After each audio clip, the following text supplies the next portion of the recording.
Kebajikan Rahayu.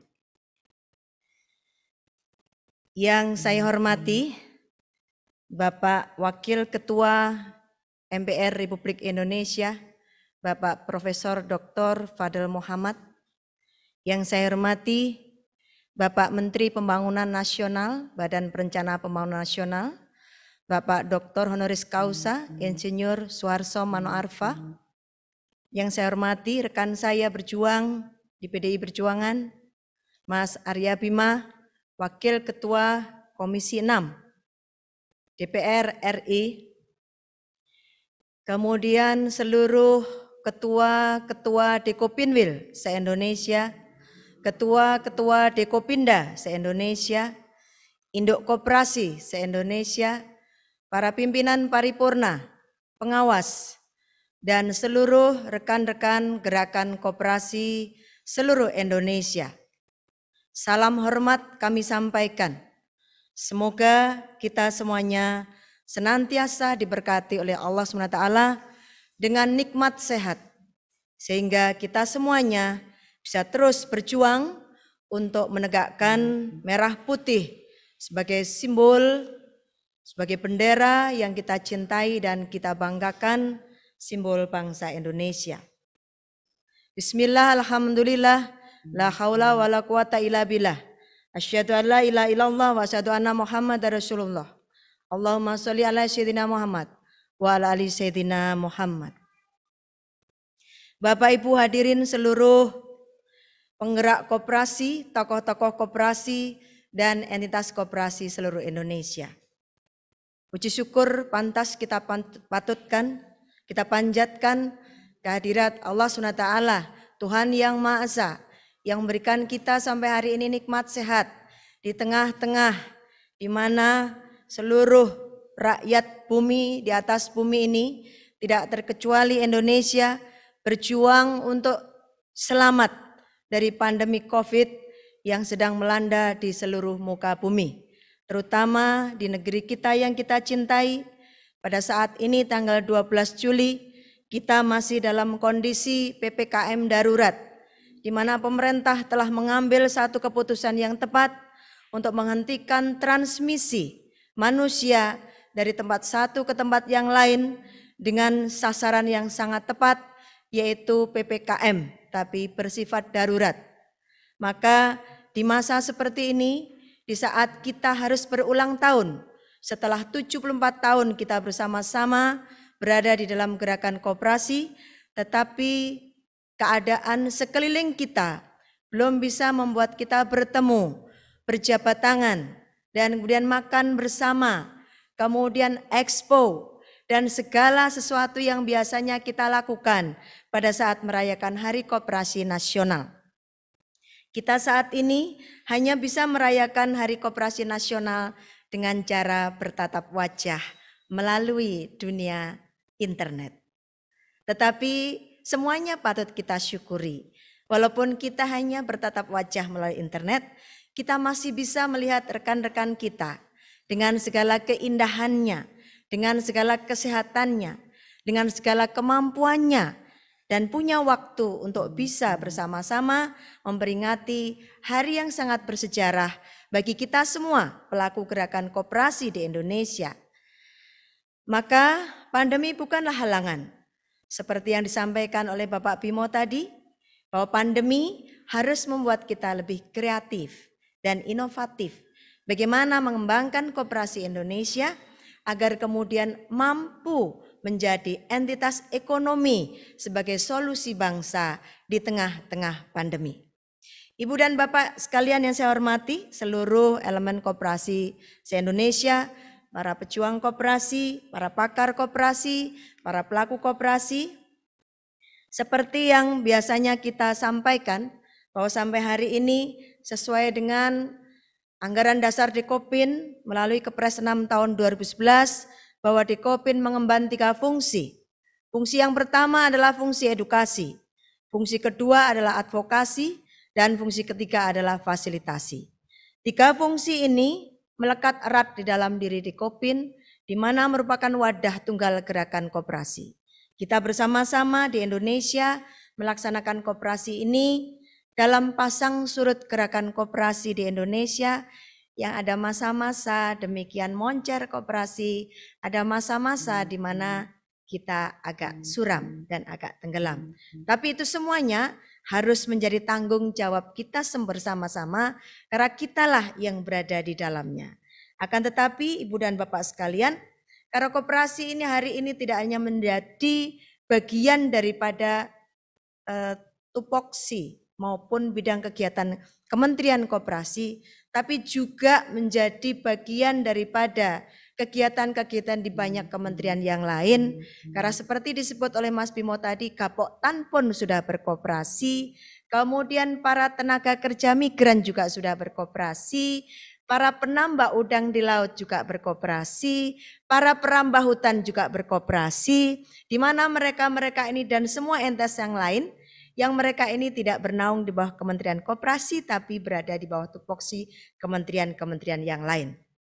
Ini menunjukkan bahwa posisi koperasi adalah salah satu entitas ekonomi yang sangat strategis, yang bisa dimasuki dari jalur apapun untuk membangun kesejahteraan rakyat Indonesia berdasarkan Pancasila dan Undang-Undang Dasar 45. Di dalam Pancasila sila kelima telah disebut keadilan sosial bagi seluruh rakyat Indonesia. Tentu saja bagi kita gerakan koperasi, keadilan sosial ini mampu akan diwujudkan apabila koperasi-koperasi di Indonesia mampu bekerja dengan baik dan mampu mengayomi, melindungi seluruh anggota-anggotanya yang di sana adalah rakyat Indonesia. Ibu Bapak sekalian saya hormati, tahun ini kita mengambil tema transformasi digital koperasi menuju bisnis modern yang kuat dan bermartabat. Ini bagian daripada ikhtiar kita, upaya kita bahwa dunia hari ini sudah tidak lagi di atas kertas, tapi dunia ini sudah ada di atas HP, di atas komputer, di atas gadget, di atas apa saja yang berbau elektronik dengan mengandalkan internet sebagai satu-satunya alat untuk membuat kita semua terhubung di seluruh dunia. Tidak hanya di Indonesia, tapi di dunia. Sehingga apa yang sekarang kita lakukan dengan tematikal ini adalah bagaimana kita berpikir seluruh gerakan koperasi penting sekali bagi kita untuk bertransformasi kepada digitalisasi karena zaman menuntut ini. Era teknologi 4.0 terjadi disruption, tetapi juga terjadi yang namanya abundance. Abundance artinya adalah bahwa kita kita semuanya diberikan sesuatu yang berlimpah. Berkelimpahan ini memberikan sesuatu yang penting untuk kita, bahwa bersama-sama kita akan menikmati teknologi ini untuk kesejahteraan masyarakat. Terutama masyarakat kita, yaitu anggota-anggota kita. Bagaimana seandainya kita tidak mengikuti ini, maka saya menyebut salah satu merek ternama tas wanita maupun laki-laki. Tetapi tidak bermaksud untuk promosi. Kalau kerak bumi yang lama itu namanya fosil. Nah maka kemudian kita bersama-sama kalau tidak mengikuti disruption ini dan abundance ini, mungkin kita bisa akan menjadi artefak. Jadi tinggal fosil-fosilnya saja. Maka untuk bisa naik, untuk bisa mengikuti perkembangan zaman ini, kita tidak boleh ketinggalan. Digitalisasi menjadi salah satu hal yang pokok untuk kita lakukan, karena kita akan terhubung dari satu produk ke produk lain, dari satu produsen ke konsumen yang lain, dari satu negara ke negara lain, cukup dengan internet dan digitalisasi. Kita bisa berbelanja ke Inggris, kita bisa berbelanja ke Italia, kita bisa berbelanja ke Vietnam, ke Singapura, ke Malaysia, ke Cina, ke Jepang. Hanya dengan adanya cukup gadget saja. Ini adalah tuntutan zaman. Maka kita pun juga pada kesempatan ini memasukkan ini sebagai satu tematikal besar agar kemudian kita tidak tertinggal oleh zaman. Koperasi-koperasi besar dunia yang mereka sudah sangat modern sehingga mereka mampu juga mengokohkan dirinya masuk di Indonesia. Salah satunya, kalau saya salah menyebut tolong dimaafkan. Menurut rekan-rekan saya, Ace Hardware adalah koperasi. Mondragon adalah koperasi. Barcelona adalah koperasi. Artinya apa? Bahwa koperasi mampu masuk ke ranah apapun, bahkan sepak bola yang disukai oleh bapak-bapak, yang disukai oleh kelompok-kelompok anak muda untuk mereka olahraga dengan sehat tanpa banyak alat. Cukup satu bola, satu lapangan dan kaki saja, serta kesehatan. Nah, maka sangat penting bagi kita semuanya untuk masuk ke dunia digital ini. Karena apa? Ini merupakan tuntutan zaman. Nah, pemerintah melalui PP 7 tahun 2021 sudah memberikan banyak kesempatan bagi koperasi untuk berkembang. Pemerintah daerah diharapkan oleh pemerintah pusat untuk bisa mengadopsi PP 7 ini menjadi peraturan daerah sehingga nanti segala program yang dibuat ada payung hukumnya. Sehingga kami berharap para kepala daerah, para bupati, wali kota dan gubernur, matur nuwun, sudah banyak yang mengucapkan selamat Hari Koperasi kepada kita dan itu adalah merupakan supporting yang sangat luar biasa bagi kami untuk tetap maju dan bergerak untuk kepentingan seluruh rakyat Indonesia dengan Koperasi Indonesia. Nah, kita akan masuk pada situasi dan kondisi di mana negara kita sedang mengalami pandemi COVID. Tadi sudah disebutkan oleh Pak Arya Bima bahwa pandemi COVID ini juga menurunkan yang namanya produksi koperasi 8-10%. Mengurangi yang namanya kecepatan koperasi bergerak sampai 40%. Artinya apa? Bahwa tidak ada satupun lembaga usaha yang tidak terkontraksi akan hal ini. Tapi apakah ini akan menjadi kendala kita? Saya kira tidak boleh. Karena Allah itu senantiasa ingin menciptakan manusia-manusia cerdas. Manusia-manusia yang pandai itu diberikan hambatan, diberikan tantangan. Maka menurut saya sekarang ini adalah tantangan kita untuk menjawabnya. Dengan segala kecerdasan akal kita, dengan kecerdasan teknologi, bagaimana kita menjawab tantangan zaman ini, tantangan situasi dan kondisi. Seumur saya lebih dari 50 tahun, baru kali ini saya melihat pandemi yang menghebat. Baru sekali ini. Artinya apa? Bahwa ini terjadi sekian puluh tahun yang lalu pernah terjadi wabah pes, kemudian yang parah itu adalah influenza. Nah sekarang ini kita hidup di dalam situasi seperti ini, tapi menurut saya kita harus punya keberanian. Keberanian apa? Keberanian untuk tetap berada dan berjuang di tengah-tengah pandemi COVID ini dengan tidak berhenti berpikir, mencari alternatif solusi untuk bisa menjadikan kita tetap eksis. Memang ada banyak koperasi turun, omsetnya turun, asetnya karena pandemi COVID. Tapi tentu saja ini bukan satu hal yang harus menjadikan kita kemudian termenung dan tidak berpikir.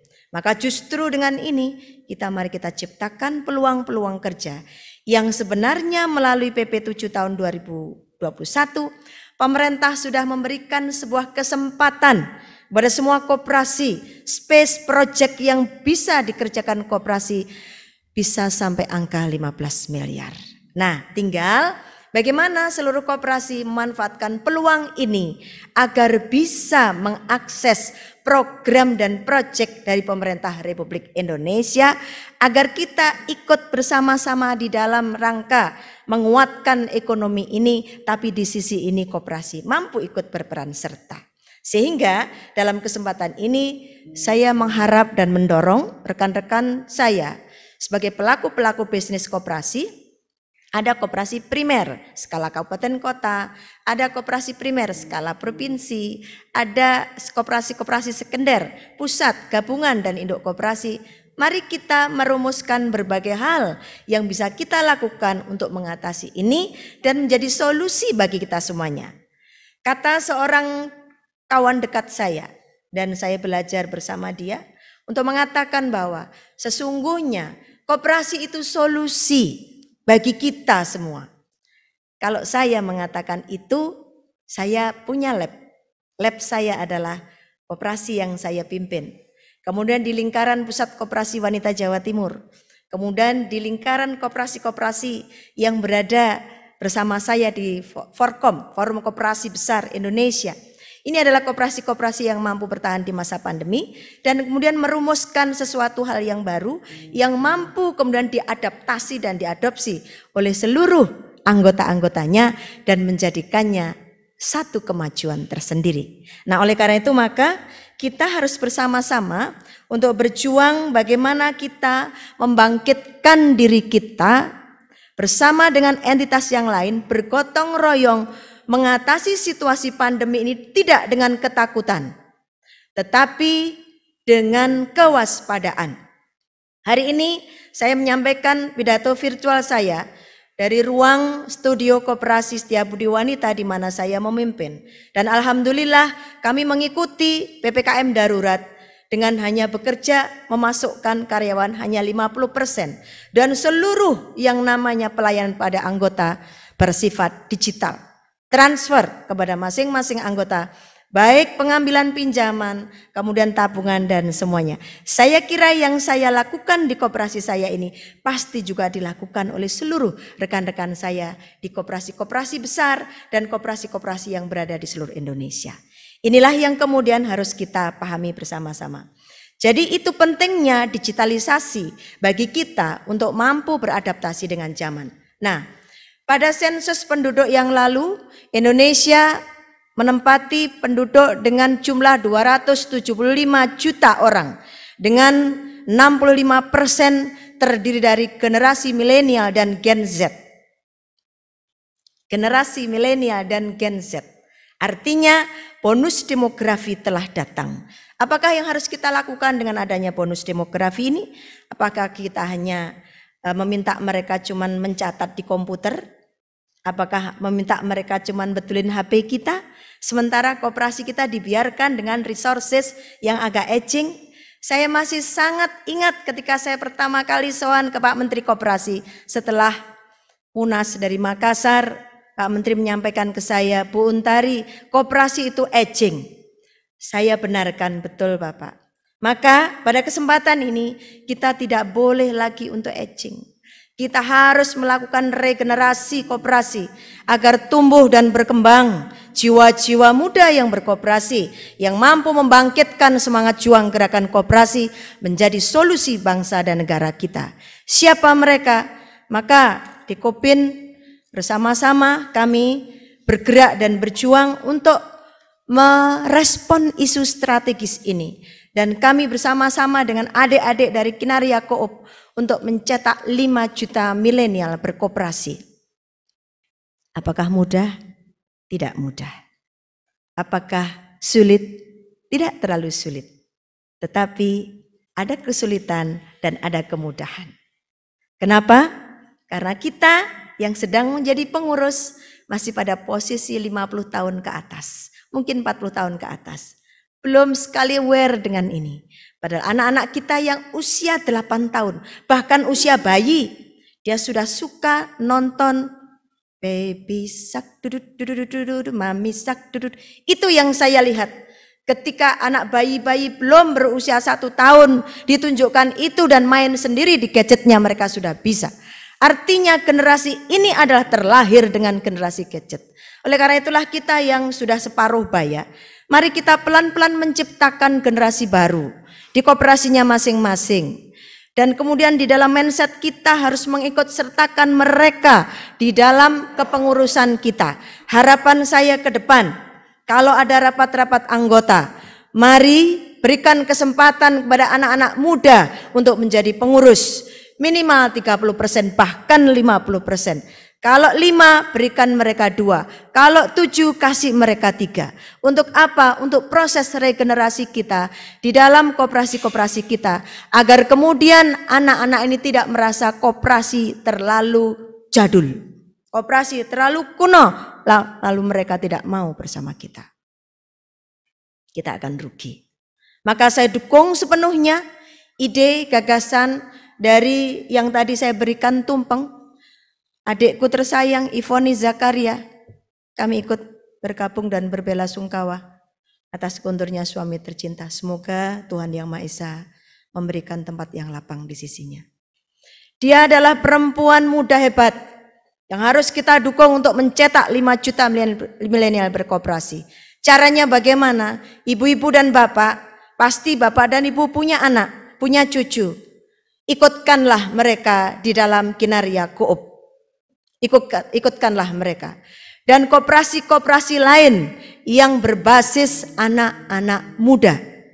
Karena 10 tahun lagi umur kita sudah tidak lagi muda. Dan kita sudah tidak lagi bisa mengikuti teknologi kalau itu bukan habit kita. Oleh karena itu maka mari kita terbuka untuk mampu membuat situasi negara kita ini dengan bonus demografi ini harus menjadi bonus, bukan menjadi petaka demografi. Kita akan bisa menciptakan generasi muda ini menjadi bonus apabila kita mampu mengarahkan mereka, membimbing mereka, mengcoaching mereka, memberikan kesempatan pada mereka untuk berbuat dalam rangka menyusun sebuah entitas ekonomi yang bernama koperasi.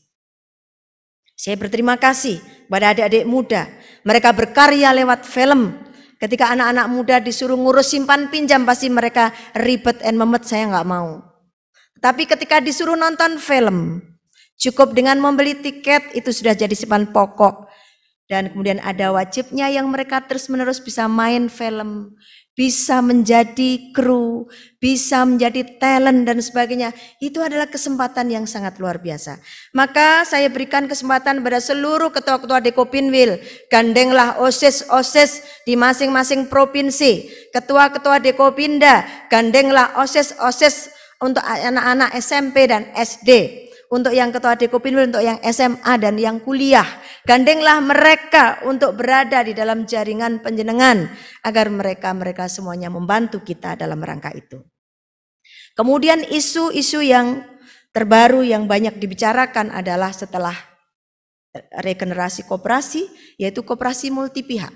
Saya kira ini menjadi satu momentum tersendiri. Memang di kita belum banyak yang mengikuti, maka ini butuh yang namanya sosialisasi, butuh pemahaman, butuh pengertian. Sebenarnya seperti apa pengertiannya? Apakah dengan koperasi multi pihak itu ada yang dirugikan atau ada yang hanya diuntungkan? Kalau saya pelajari, koperasi multi pihak ini mampu menguntungkan semua pihak. Orang-orang yang menjadi pendiri dari koperasi itu, yang membabat alas koperasi itu tidak akan terlempar dengan koperasi multi pihak ini kalau sudah tidak jadi pengurus lagi. Maka mari kita belajar, mari kita adakan webinar-webinar, mari kita adakan kajian dan sosialisasi bagaimana kita menciptakan ruang agar koperasi multi pihak ini dikenal oleh kita. Kalau koperasi-koperasi yang sudah besar kemudian mengenal konsepsi ini dan kemudian bisa melaksanakan ini, maka kita upayakan untuk kita bisa melaksanakan. Untuk yang baru terbentuk, kita kenalkan konsep ini. Agar kemudian semua orang diuntungkan. Tidak ada yang terlempar. Tidak ada yang terbuang. Karena koperasi primer terdiri dari orang-orang. Sekumpulan orang yang berkoperasi. Di dalam Undang-Undang Omnibus Law cukup 9 orang. Di dalam Undang-Undang Koperasi 25 tahun 92 masih 20 orang. Nanti Undang-Undang Koperasinya menyesuaikan. Nah jadi dengan situasi dan konsepsi koperasi multi pihak ini kita nanti akan mendapatkan bahwa berkoperasi itu menyamankan semua pihak. Tidak ada ketua untung duluan, tidak ada bendahara untung duluan, tetapi untung bagi semuanya. Itu konsepsi koperasi multi pihak. Isu yang kemudian berikutnya sekarang sedang berkembang adalah spin-off koperasi. Spin-off koperasi ini saya kira memang harus menjadi salah satu kajian bagi kita semuanya, terutama yang bergerak di koperasi simpan pinjam. Mengapa harus spin-off? Indonesia dengan 20 juta orang berkoperasi, dengan kategori bahwa tingkat peran serta koperasi kita kalau disetarakan dengan koperasi dunia, di dunia ini 16%, Indonesia baru 8%. Jadi dengan model spin-off koperasi ini sebenarnya kita akan mampu untuk membuat partisipasi bagi semua orang di dalam rangka menggerakkan koperasi agar jumlahnya jauh lebih banyak, menjangkau lebih jauh, dan kemudian mendapatkan kemanfaatan yang lebih dengan adanya spin-off ini. Kita sudah punya contoh, salah satu koperasi yang sangat saya kenal baik di forum koperasi besar adalah Kopsyah PMI dan Kopmen PMI. Lalu kemudian kalau tidak salah, nanti kalau saya salah bisa dikoreksi, yang salah satunya Obormas kalau nggak salah di NTT dan juga Lantang Tipo. Kalau salah saya mohon dikoreksi. Munculnya konsepsi ini menurut saya dalam kajian awal saya ingin mengkajinya secara mendalam. Keuntungannya sudah nampak, kemanfaatannya sudah nampak. Tetapi bagaimana dengan obstacle-nya? Kita akan mencari itu. Dan dari obstacle itu kita carikan jalan keluar. Agar kemudian kita mampu membuat yang namanya obstacle ini menjadi sebuah kekuatan. Agar tidak hanya menjadi hambatan saja, tapi harus menjadi kekuatan. Anak-anak kita, anak-anak muda yang tadi saya minta untuk diberi kesempatan. Kalau seandainya terjadi spin-off seperti yang terjadi di beberapa teman-teman gerakan koperasi yang hadir bersama kami di Forkom KBI, saya kira bisa belajar dari rekan-rekan di sana untuk kemudian mencoba melihat konsepsi ini sampai hari ini bagaimana. Kalau saya melihat di tempatnya Kopsyah PMI dan Kopmen PMI ini sudah berjalan dengan sangat baik. Di Tangerang mampu menjangkau anggota ratusan ribu.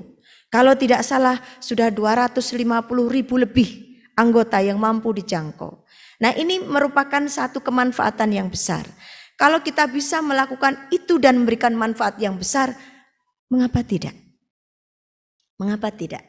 Karena itu akan menjadi spirit kita untuk membangun dan ikut bagaimana pemerintah Republik Indonesia ini membangun kesejahteraan bersama melalui gerakan koperasi. Jadi tentang spin-off ini, mari bersama-sama. Nanti saya minta diadakan webinar 3 kali.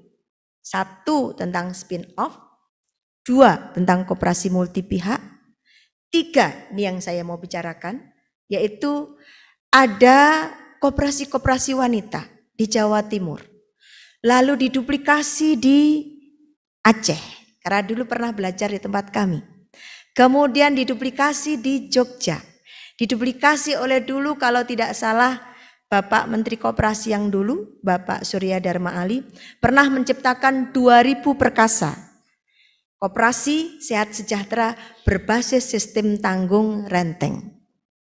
Sistem ini bagi kami yang berada di lingkaran Pusat Koperasi Wanita Jawa Timur, kami sudah tahu manfaatnya yang sangat besar.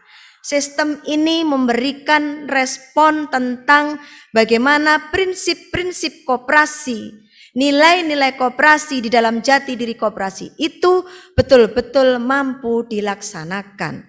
Karena sejatinya intisari dari sistem ini adalah gotong royong. Contohnya, saya melakukan penelitian bersama dengan LP4 Trisakti di 31 primer dengan model sistem tanggung renteng. Kami teliti di masa pandemi yang kemarin, belum yang PPKM yang tahun 2020, hasilnya adalah mereka tetap eksis di masa pandemi. Kata kuncinya apa? Kata kuncinya adalah gotong royong oleh seluruh anggota. Karena anggota ini sejatinya adalah pemilik koperasi, pengguna koperasi, dan pemeran serta koperasi. Sehingga kalau tadi Mas Bimo mengatakan, saya geser sedikit, ada anggota kok kemudian ngeroyok koperasinya, minta ke koperasinya ini dan itu. Bagaimana bisa begitu? Itu artinya anggota belum berfungsi sebagai anggota, tapi masih berfungsi sebagai nasabah. Kalau pengalaman kami di Pusat Koperasi Wanita Jawa Timur yang sekarang tersebar di Jawa Timur dan kemudian waktu gubernurnya Pak Dekarwo, sebagian pembentukan Kopwan yang pertama menggunakan sistem tanggung renteng, tidak ada anggota yang kemudian nuntut koperasinya. Kenapa? Karena mereka tahu bahwa mereka adalah anggota, bahwa mereka adalah pemilik. Karena mereka tahu tiap bulan diberikan laporan oleh koperasi melalui kelompok-kelompok binaan karena anggota diorganisir di dalam kelompok-kelompok binaan tersebut. Sistem ini sudah diadopsi oleh PNPM, zaman PNPM dulu, lalu diadopsi oleh PNM, lalu diadopsi oleh Bank UMKM Jawa Timur. Saya kemarin melihat ada beberapa koperasi di Aceh. Saya tanya pada teman-teman di Aceh, apakah itu dulu yang pernah belajar di Puskuan Jati melalui program yang waktu itu kalau tidak salah bersama IOM. Puskuan Jati membantu di sana kalau tidak salah selama 6 bulan untuk menciptakan wanita-wanita berkoperasi.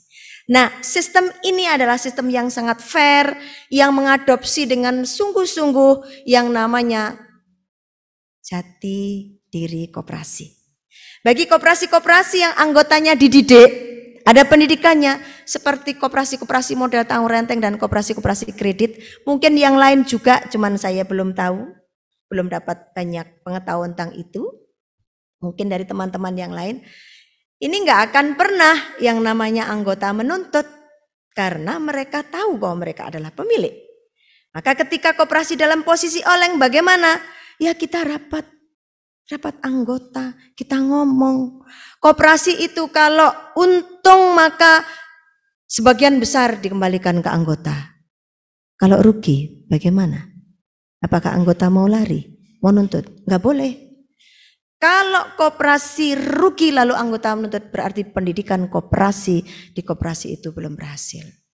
Dan banyak koperasi seperti ini. Maka saya selaku Ketua Umum Dekopin meminta kepada semua teman-teman pelaku gerakan koperasi, mohon lakukanlah 7 prinsip koperasi itu, terutama pendidikan anggota ini dilaksanakan dengan sebaik-baiknya. Lembaga penjamin simpanan koperasi, it's okay, saya setuju. Tetapi anggota tidak boleh lari dari tanggung jawabnya sebagai anggota. Karena koperasi itu dibentuk dan dibangun oleh anggota. Koperasi yang benar adalah member base, bukan capital base. Kalau member base maka jika ada segala sesuatu dikomunikasikan, dimusyawarahkan, diajak bicara, dilaporkan kepada anggota. Maka tidak akan pernah terjadi yang namanya koperasi dikejar-kejar oleh anggota. Yang ada adalah anggota memahami dan mengerti bagaimana cerita koperasinya. Apakah Bu Untari pernah ngalami? Pernah. Koperasi saya pernah jatuh tahun 81. Tapi tetap menggelorakan dari 5.000 tinggal 360. Tapi tetap ibu-ibu pengurusnya menggelorakan semangat berkoperasi. Sampai kemudian saya masuk tahun 96. Sampai hari ini segalanya yang kami punya adalah gotong royong dari anggota. Itu karena apa? Karena anggota mengerti. Karena anggota tahu bagaimana perjalanan koperasi. Harapan saya, keinginan negara kita, Republik Indonesia, bahwa kita harus naik kelas koperasinya, tetapi tidak boleh meninggalkan jati diri koperasi. Naik kelas yes, dan harus. Tetapi jati diri koperasi harus tetap dilakukan. Contoh-contoh tentang itu sudah ada. Yang kemarin oleh majalah Peluang diberikan 100 besar koperasi Indonesia dengan award, itu ada beberapa koperasi yang betul-betul mampu melakukan pendidikan anggotanya, melaksanakannya, walaupun jumlahnya ratusan ribu. Jadi artinya tidak ada kata tidak bisa melakukan pendidikan anggota, tetapi hanya kata mau atau tidak mau untuk melakukan pendidikan anggota. Kalau kita ingin benar-benar menjadi koperasi yang hebat, bangkit di masa pandemi, gotong royong itu kuncinya. Dan gotong royong itu bisa dilakukan kalau kita bersama-sama terbuka kepada anggota. Sekali lagi, terbuka kepada anggota. Terbuka, transparan bukan berarti telanjang. Tetapi selalu ada hal-hal yang bersifat strategis, taktis, yang dikuasai oleh pengurus dan pengawas bersama manajemen, yang kemudian pada saat tata kelola ini membutuhkan ketenangan di dalam rangka untuk mengelola ini untuk awal belum dibuka secara merata. Tapi seluruh tata kelola yang akan dilakukan disampaikan dengan benar kepada seluruh anggota, sehingga anggota memahami semua ini. Inilah sebenarnya kalau Bapak Menteri Koperasi sering saya lihat, beliau pengen koperasi harus naik kelas. Sekarang kontribusinya berdasarkan penelitian kemarin survei 3,9 atau 4%. Dan Pak Menteri minta 5,5%. Mari Pak bergandeng tangan dengan kita. Kami siap untuk membangun dan bersinergi dengan pemerintah. Sejatinya karena model koperasi di tempat kita, bahwa negara masih mengurus koperasi ini dengan baik, mulai dari Kementerian Koperasi, Dinas Koperasi Provinsi, dan Dinas Koperasi Kabupaten Kota. Maka kita harus bersinergi dengan pemerintah daerah dan pemerintah Republik Indonesia. Nanti kalau ada keluhan, waduh mohon maaf Ibu, di tempat saya kepala dinasnya belum aware gini, ya didatangi, silahkan kemudian memperkenalkan diri sebagai entitas ketua-ketua Dekopinda untuk menyampaikan bahwa jumlah koperasi begini, yang RAT segini, petugas koperasi dari dinas koperasi enggak banyak, maka kami membantu untuk bisa membuat koperasi ini jadi baik. Mari kita bersinergi dalam program. Untuk urusan edukasi, berikanlah itu kepada Dekopinda, Dekopinwil, dan Dekopin. Untuk urusan advokasi juga begitu. Fasilitasi, kerjakanlah itu bersama dengan pemerintah. Disiapkan kredit, baik itu kredit untuk koperasi di LPDB maupun kredit di bank-bank umum pemerintah dengan skema yang sangat jelas. Maka untuk bisa masuk ke sana, saya kira tata kelola di koperasi masing-masing harus diperbaiki. Kita harus jujur bahwa masih banyak kekurangan di tempat kita. Tapi kita harus optimis bahwa kekurangan itu bukanlah kelemahan. Karena kekurangan itu masih akan mampu kita bersama-sama lakukan untuk bisa kita lengkapi dan kemudian kita bergerak maju, bangkit, bergerak serentak untuk bisa berdiri sebagai pelaku ekonomi yang betul-betul gagah. Untuk gagah bagaimana? Harus ada integritas dari para pengurus dan pengawasnya. Integritas ini dialirkan kepada para karyawan, dialirkan pada seluruh anggota, sehingga semuanya memiliki integritas. Integritas ini kata yang sangat penting buat kita semua, terutama para pengurus koperasi. Tanpa integritas tidak akan pernah ada trust. Quote saya hari ini itu. Tanpa integritas tidak akan pernah ada trust. Mengapa ada koperasi-koperasi besar mampu membangun, mampu tidak runtuh di masa pandemi? Karena ada trust. Trust itu dibangun dari kinerja, dibangun dari integritas kita di dalam menghadapi setiap persoalan yang ada di koperasi. Maka saya sarankan seluruh pengelola koperasi, manajemen, kemudian pengurus, pengawas harus punya integritas diri. Agar kemudian kita mampu membangkitkan dan memompa semangat juang dari semua orang-orang yang berada di dalam asuhan kita. Karena tanpa itu kita tidak akan pernah bisa bergerak dengan baik. Kalau ada koperasi jumlahnya 5 orang lalu mendunia, apakah itu salah? Ya enggak salah. Kalau di Indonesia enggak boleh karena masih 9. Tapi kata adik saya namanya Suroto itu, Mbak, Mondragon itu dulu dari 2 orang. Ya awalnya 2. Sekarang udah puluhan ribu, mungkin sudah ratusan ribu. Dan mampu melakukan apa saja. Maka startingnya ketika diberikan kemudahan di dalam undang-undang koperasi, di dalam Omnibus Law untuk 9 orang berkoperasi, bukan berarti kemudian disiasati cukup 9 saja. Karena kalau cukup 9 saja berarti kita tidak mampu untuk mengembangkan keanggotaan koperasi yang hasilnya tentu saja SHU itu dikembalikan pada sebagian besar anggota. Sekarang terminologi baru terkait dengan bagaimana hubungan koperasi dan UKM. Saya sangat setuju dengan quote bahwa koperasi adalah wadahnya UKM. Sehingga kita tidak perlu menentangkan antara koperasi dan UKM. UKM bisa masing-masing orang. Koperasi harus kolektif. Dan ini wadah. Maka rekan-rekanku sekalian semua pelaku se-Indonesia, wadailah UKM-UKM itu. Menteri kita sudah memberikan peraturan menteri untuk koperasi mewadahi UKM. Dan UKM-UKM yang ingin mendapatkan kredit dari koperasi harus bergabung di koperasi. Ayo ini kita sambut. Ayo ini kita sambut. Untuk apa? Untuk membuat kita menjadi rumah besar bagi UKM-UKM kita. Sebagai praktek lab saya di koperasi saya. Dari hampir 10.000 anggota saya yang kira-kira 850 orang itu punya adalah UKM. Dan mereka berkoperasi dengan enjoy, tidak marah-marah, dan tidak perlu berseberangan dengan koperasi. Artinya apa? Artinya bisa.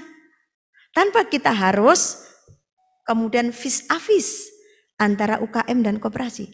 Tapi mari kita bersinergi. Sinergi yang kuat. Untuk mampu membuat ekonomi Indonesia ini bangkit. Kalau ada 60 juta UKM dan ada 20 juta rakyat berkoperasi, berarti kan sudah ada 80 juta orang. Kalau itu jumlah kasar. 80 juta orang dari 275 juta orang yang bisa melakukan kegiatan bisnis pasti orang dewasa. Dari 275 juta orang ini kira-kira 30%-nya masih anak-anak. Mereka belum bisa berbisnis. Artinya apa? Bahwa sebenarnya kita ini menjadi pelaku-pelaku yang mampu mendorong dan menggerakkan ekonomi Indonesia untuk bisa tumbuh dan bangkit di masa pandemi. Kita tidak boleh pesimis. Indonesia ini merdeka bukan pemberian, tetapi direbut dan diperjuangkan, dipertahankan mulai tahun 45 sampai tahun 50. Sehingga kita tidak boleh melupakan jasa para pahlawan kita. Spiritnya adalah kita bangsa yang heroik, yang tangguh, yang kokoh, bangsa pejuang.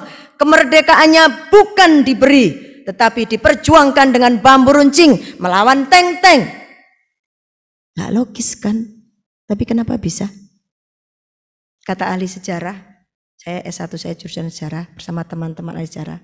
Ada yang namanya romantisme dan spirit. Di spirit itulah yang sebenarnya menggerakkan kita untuk mampu bangkit di masa-masa apapun.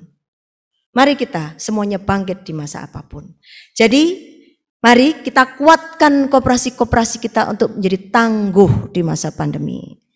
Kalau belum baik silahkan diperbaiki. Kalau sudah baik, share-lah kepada teman-teman yang lain. Kita bekerja sama, bergandeng tangan, bergotong royong untuk memenuhi kebutuhan anggota. Yang anggota itu adalah rakyat Indonesia. Kalau kita berkaca pada negara-negara lain, gak usah jauh-jauh ke Jerman, di Singapura saja ada NTUC. Kenapa mereka bisa besar?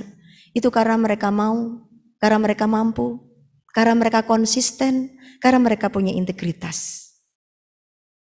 Maukah kita begitu? Ayo, kalau mau. Saya bersedia untuk menjadi orang yang senantiasa diajak berpikir dan berbicara untuk itu. Tidak hanya berbicara, tapi bekerja. Maka saya minta kepada induk-induk koperasi, kepada ketua-ketua Dekopinil dan jajarannya, kepada ketua-ketua Dekopinda dan jajarannya, kepada para koperasi primer, koperasi sekunder, yang sebagai pelaku koperasi, lakukanlah dan implementasikan jati diri koperasi. Yang sebagai pendamping atau kita, fungsi kita di Dekopin ini, lakukanlah itu tanpa menunggu diperintah.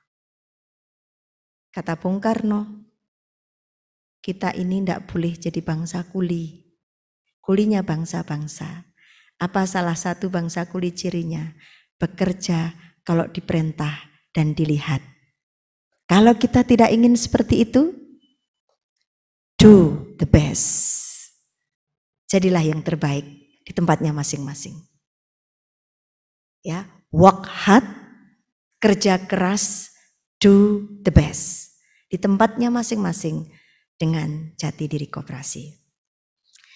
Saudara-saudara sekalian, sebangsa dan setanah air, saya sudah ngomong banyak sekali, tapi saya ingin mengucapkan terima kasih kepada semua yang berperan serta di dalam puncak Hari Koperasi Nasional sekarang ini yang kita gelar bersama-sama. Utamanya pada pimpinan-pimpinan negara Republik Indonesia, kepada Bapak Presiden, mungkin beliau mirsani, mungkin alhamdulillah. Kepada Pak Menteri, mungkin beliau mirsani, alhamdulillah. Dan jajarannya, kepada seluruh menteri-menteri lintas kabinet yang ingin menggerakkan koperasi di Indonesia, kami siap berkolaborasi. Kepada semua entitas gerakan koperasi yang sudah maju maupun yang sedang membangun dirinya, saya ucapkan terima kasih. Penjenengan semua telah berjuang dan bergerak untuk gerakan koperasi.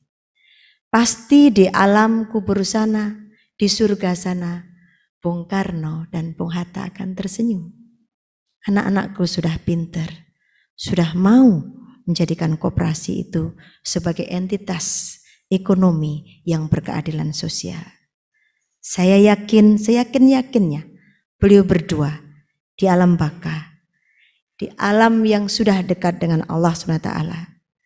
Beliau akan memberikan restu, akan memberikan auranya pada kita untuk terus-menerus kuat, tangguh, kokoh untuk tetap berjuang di gerakan koperasi. Demikian yang bisa saya sampaikan.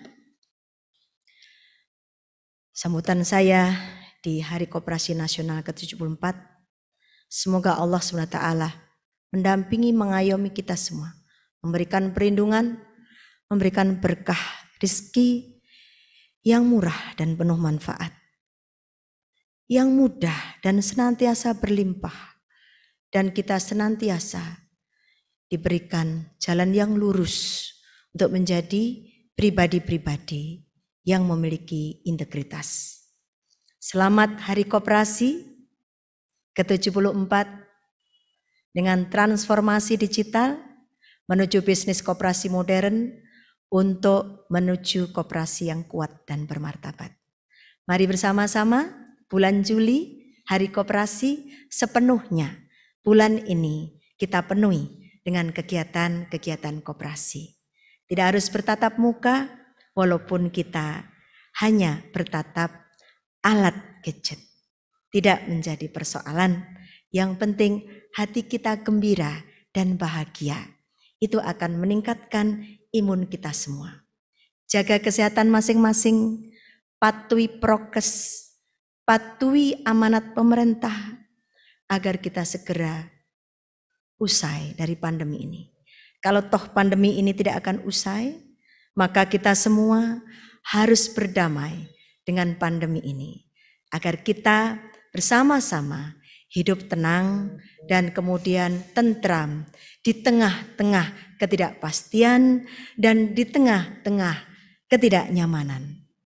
Intinya, mari kita berserah, sabar, tawakal, ikhlas menghadapi semua rintangan yang akan kita hadapi di masa-masa pandemi ini. Bismillahirrahmanirrahim. Dengan menyebut nama Allah yang Maha Pengasih dan Penyayang, Tuhan yang Maha Esa, mari bersama-sama bangkitlah koperasi Indonesia, majulah Indonesiaku, jayalah koperasi Indonesia selama-lamanya. Ihdinas syiratal mustaqim. Wassalamualaikum warahmatullahi wabarakatuh. Om Santi Santi, Namo Buddhaya, Shalom, salam kebajikan, Rahayu, Merdeka.